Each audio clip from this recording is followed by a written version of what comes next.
Let me tell you a story. In a quiet valley at the edge of a small town, there lived an old clockmaker named Elian. People said he could fix anything. Bring him a watch that hadn't ticked in 20 years. He would open it, clean it, breathe life into it, and somehow it would move again. They said his hands understood time. But what nobody knew was that the man who repaired broken clocks had stopped living himself. His wife had passed away 12 years earlier. His daughter had moved far away. And inside his workshop on a wooden wall behind him hung 23 clocks. All repaired, all perfect, all silent. He never wound them. Because when you lose the reason you were keeping time for, time feels meaningless. He wasn't depressed. He wasn't angry. He was just paused. And many of you watching right now know exactly what that feels like. You're functioning, you're working, you're surviving, but you're not moving. Then one morning, there was a knock on his door. Standing there was the town elder and a boy, 17 years old. Angry eyes, hollow heart, no direction. His name was Kai. No parents, no stability, no purpose.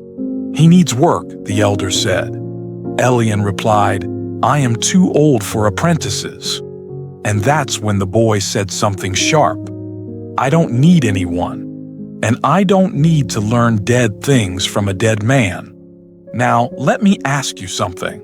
What would you have done in that moment? Shout? Insult him back? Prove your pride? Elian didn't.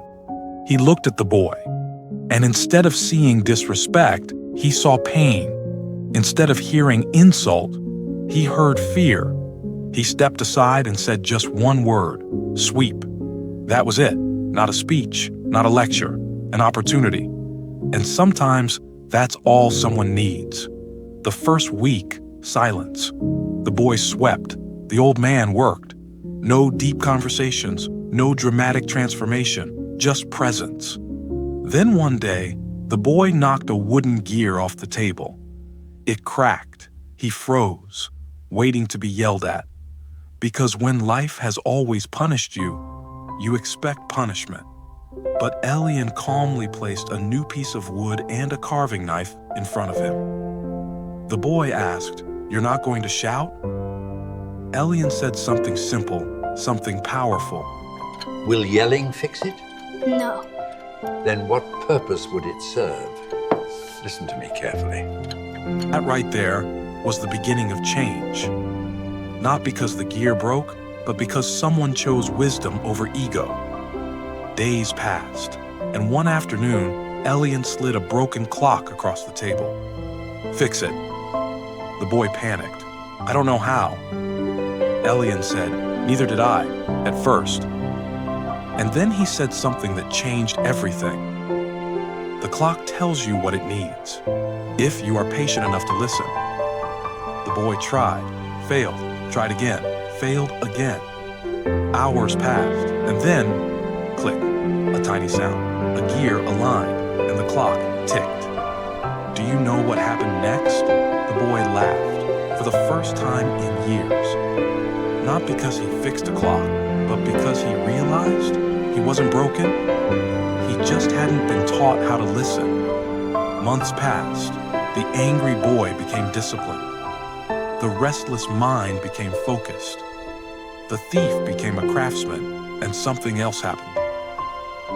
One by one, the 23 clocks on the wall began to tick again. Because the old man who had stopped living found purpose again, through service, through mentorship, through being needed. And let me tell you something powerful. Sometimes your healing doesn't come from being saved. It comes from saving someone else. One evening, the boy placed something on the table. A wooden bird, hand-carved, imperfect, uneven, beautiful. When wounded, its wings flapped gently. The old man looked at it and said, I made nothing this fine until I was 30. Then he looked at the boy and said words that every mentor understands. A true master becomes smaller, so the student can become greater. That is leadership. That is legacy. That is impact. Eventually, the world came calling for the boy. Opportunity knocked, and he had to leave. He hugged the old man and asked, "Who will sweep your floor?" The old man laughed. "I managed 70 years without you. I'll be fine." But here's the truth. They both knew. They had saved each other. The boy walked toward his future, and the old man stood in the doorway, not empty, not paused, not waiting, alive. He went back inside, wound the wooden bird, and behind him, 23 clocks ticked in harmony, all moving forward. So if you're watching this right now, and you feel stuck, hear me clearly. You are not broken. You are not finished. You are not too late. You may simply be unwound. And sometimes all it takes is one opportunity, one mentor, one decision, one small sweep the floor moment to restart your life. Your clock can move again, but only if you decide to wind it.